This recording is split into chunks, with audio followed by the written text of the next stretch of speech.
Hey guys, Paul from JCR Chassis Works here. Make a quick video showing you our 2004 or 2006 GTO master cylinder kit.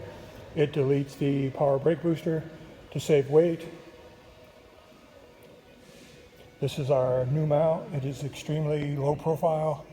It is a steel core with aluminum plates to close it out and has a finish plate. Comes with all the hardware, comes with detailed instructions.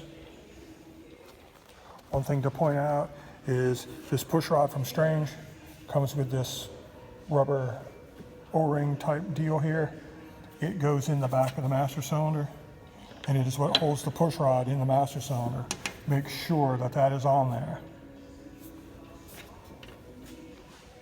The kit also comes with the push rod and a rod end that completes the kit. Comes with a Strange master cylinder. Comes with a dust boot, a couple SAE fittings if you're not converting things to AN.